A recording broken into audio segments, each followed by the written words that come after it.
You know, guys, when I go to work in the mornings, or rather when I come home in the mornings, I don't see any mom and pop tradesman trucks on the road whatsoever. All you see is occasionally like a plumbing truck, but it's one of the big companies. But you don't see no mom and pop tradesmen's no more. And like back when I was working with my father, when I was in my teens, you'd see the guys with like the magnetic sign on the side of the truck, the drywall men, the rug men, drywall, plaster men, painters, even roofers. You don't see none of that around here. All you see on the roads around here are SUVs and pickup trucks, four-door pickup trucks, the big four-door pickup trucks. And there's one person in each one of them. One person in each one of them. You don't see any tradesman trucks. And there's a good reason for that. Because they gone. They went out of business. They are gone. If the 9/11 terrorist attack pandemic didn't take them out like it took my business out, the COVID-19 pandemic for sure did.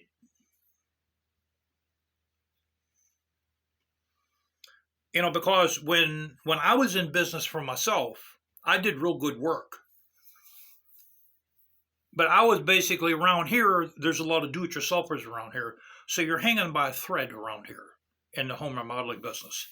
So when 9/11 came along, my work halted for months, for like 8, 9 months, maybe even 2 years. So I had to do something else to pay my bills. And I'm glad I did. I'll never go back into that business as long as I live around here. And but that's why you don't see any tradesmen's trucks around here, because they can't afford a new van or a new pickup truck. I mean, for Christ's sake, even a two-door pickup truck, even a rear-wheel drive two-door pickup is $50,000-$60,000. If you want to buy a van, if you want to buy a cargo van, if you want to buy a new cargo van, you know, even the used ones are like 16,000. A new one is around 50, 60,000 too. You know, so they can't. And then you have to have insurance. These poor guys, they got to wear the booties when they go in a house, like the crime scene booties. They got to have insurance. They got to be bonded. They got to be on the Angie's list. They got to belong to the Better Business Bureau. They got to have references. You know, they got to have a note from their mom.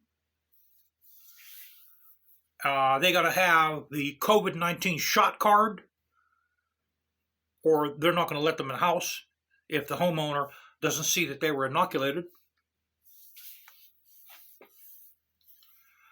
I mean, I guess you can't blame them.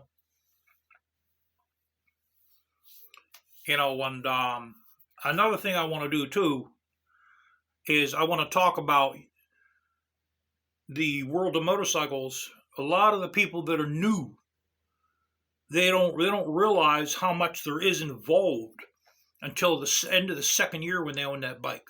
And it doesn't matter what kind of bike you own, small or big.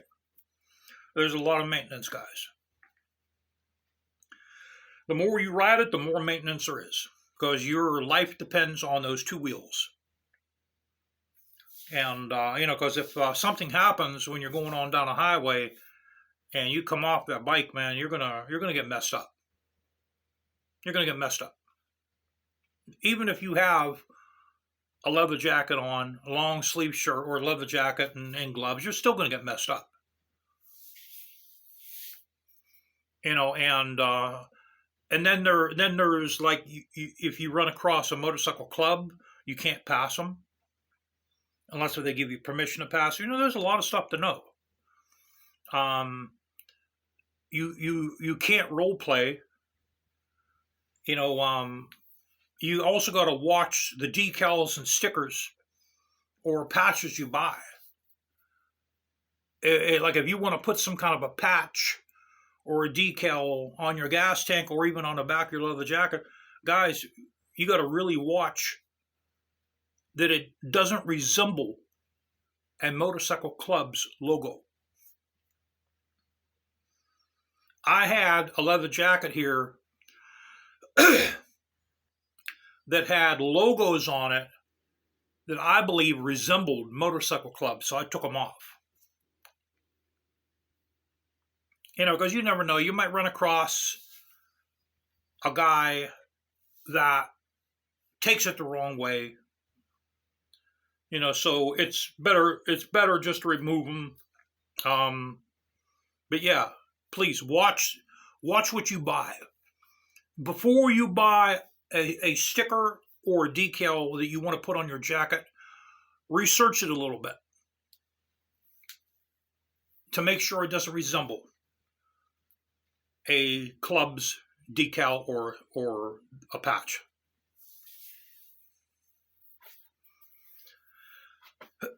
Yeah, with the maintenance on these bikes, it's just not checking air in the tires, guys. It's making sure your brake calipers aren't leaking. Make sure your brakes are working. If you have a chain, it's got to be adjusted correctly. A belt's got to be adjusted correctly. Your rear wheel has to be lined up. A lot of people they don't even know how to do that. That's something that should be checked. Once again, the more you ride it, the more you got to check that. Now, I'm a little overcautious with this stuff. I check the alignment of my rear wheel once a month. And the reason for that is because the parts on that rear wheel cost a lot of money. Like the flywheel is aluminum on that. It's made by a CNC machine. The flywheel on this motorcycle is, I believe it's like $300. The flywheel is what holds the belt on the rear wheel. That has, I think it's like maybe 3 or 4 millimeters away from the frame. If my rear wheel goes out of alignment, that'll start rubbing against the frame and it'll jack up the flywheel. So that's why that's like that second set of stoppers that I put on the adjusters. That's actually doing the job. My axle adjusters have not came loose yet since I put that second set of stoppers on those adjusters. But yeah, you got to make sure your rear wheel is lined up. You have oil in the thing. Of course, you have gas in it. If it's electric start, your battery got to be good. Battery lasts maybe 3-4 years, then you got to replace it, and they're not cheap. They're a couple of $200-$400 a pop. And your headlight, you got to make sure your headlight is properly adjusted. Sometimes they'll start sagging down. Always make sure your turn signals, your bulbs might be blown out. Your shifter, make sure your shifter isn't loose. On my Hayabusa, my shifter came loose on me one day. And matter of fact, when I took it to get inspected, the guy said, your shifter was about ready to fall off. There you go. Imagine that happening to you while you're in traffic. Or your negative or your positive cable might vibrate off your starter. You go out, get back on the bike, not starting. That's why you got to be somewhat of a wrench when you own a bike. Okay, if you don't know about auto mechanics, learn. You're going to have to be somewhat of a wrench turner if you own a motorcycle. Learn. You got to go over the motorcycle from front to back. Every function of that bike, you have to go over it. Every single function, guys, you got to go over it. You know, it's like with the front fork seals. Thank God I don't have trouble with the ones on this, on my chopper. But once I have to replace if I keep this long enough, I'm going to probably have to replace my fork seals, and that's no picnic taking those boys apart. You know, the Honda Rebel was hard. I rebuilt the front fork seals. I rebuilt the whole motorcycle, and that was a son of a gun taking those apart. And I can imagine how hard the big dog probably is.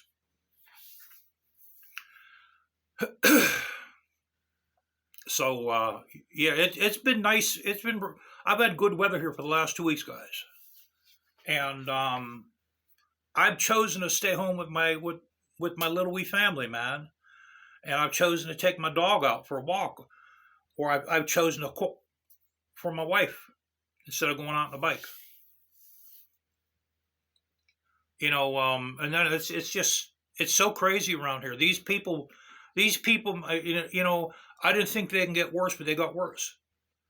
They went from totally insane to absolutely off their chain. They're off their chain around here. They are completely crazy. The people here in Allegheny County are crazier than all's hell. They are crazier than all's freaking hell here. Riding a motorcycle around here, man, is so dangerous.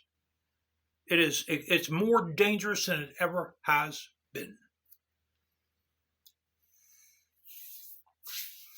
And we're still looking where we want to move to in Pennsylvania.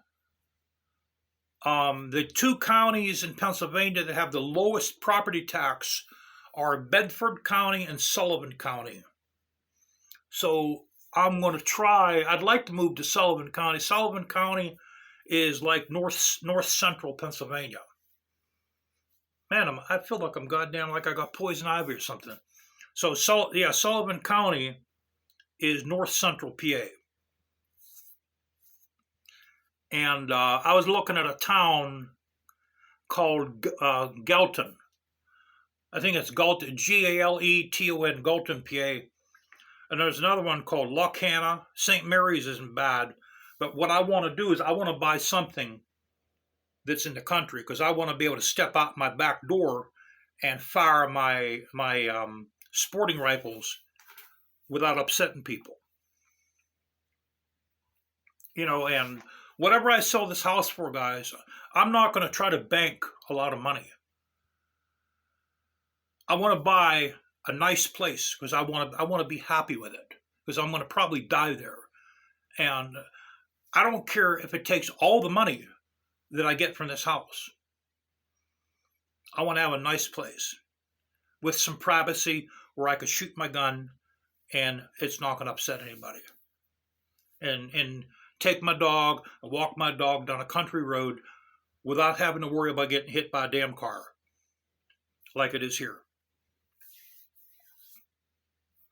You know, when I walk my dog on the main drag over here, the speed limit is 35 miles an hour. They're way above 35 miles an hour. And they come jetting by you. I swear they're going at least 60, maybe 70 miles an hour. They go jetting by you. You know, it's people, what's happened to people in America is they have become self-entitled. For those of you that don't know what that means, it means they're self-centered. They're selfish. That's what self-entitled means. You know, basically it means it's all about them. Everything they do is to better themselves and hell with everybody else. And that's the way everyone has become. That's why you're seeing such horrific crimes. And I told all y'all, I told all y'all that's how it was going to go. Because the more expensive stuff gets, the more nicer, the more slicker crap that all you fools are being sold. And the more you want this slicker crap, the more expensive it's going to get. And the more crazier you're going to become to earn the money to get that crap.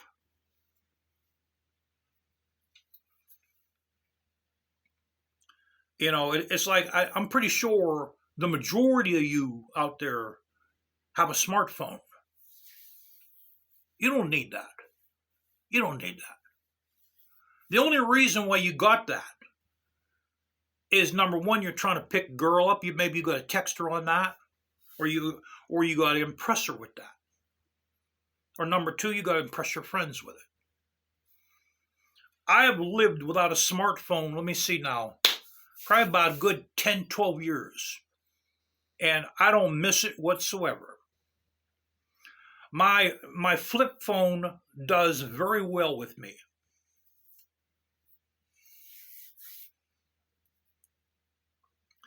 You know, and I hear most of you paying over $1,000 for those too.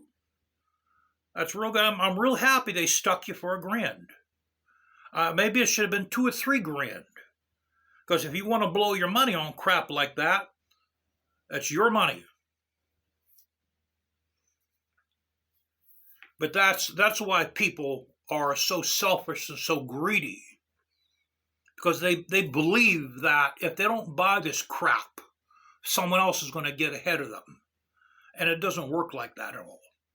Don't work like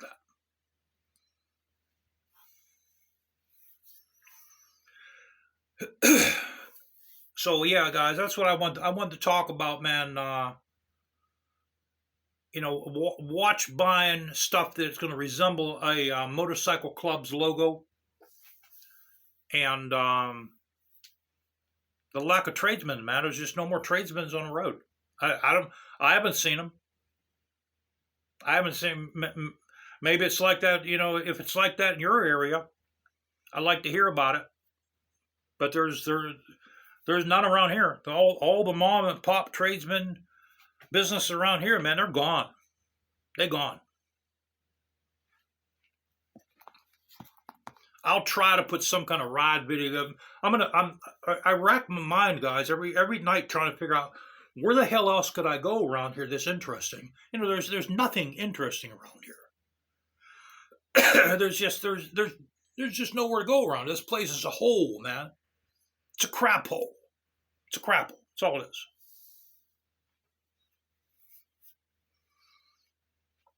You know, downtown Pittsburgh is dangerous. They have a lot of fights and a lot of riots down there that you don't hear about on TV. I've gone to, you know what, maybe I can go to, I don't think you guys have ever seen Riverview Park. Riverview Park is nice. It's a city park. It's a nice park, actually. I haven't been there in about 4 or 5 years with my dog. Because Riverview Park is in an urban area, so whenever there's racial things going on, you can't go there. Now, there hasn't been anything racial for a while, so it's actually safe to go there right now. But, you know what, I'll see if because I have to take my dog out tomorrow. I have to walk her tomorrow, because it's been so hot. I haven't walked her. You know, you can't walk a Siberian Husky in heat like this. It's been close to 100 degrees here. Sunday is supposed to be a little cool, or tomorrow's going to be a little cool. I'm going to walk her tomorrow. So what I'll do is I'll take a ride over through Riverview Park with the bike, and I'll make a video for you guys on Sunday, as long as it doesn't rain. All right, so be safe.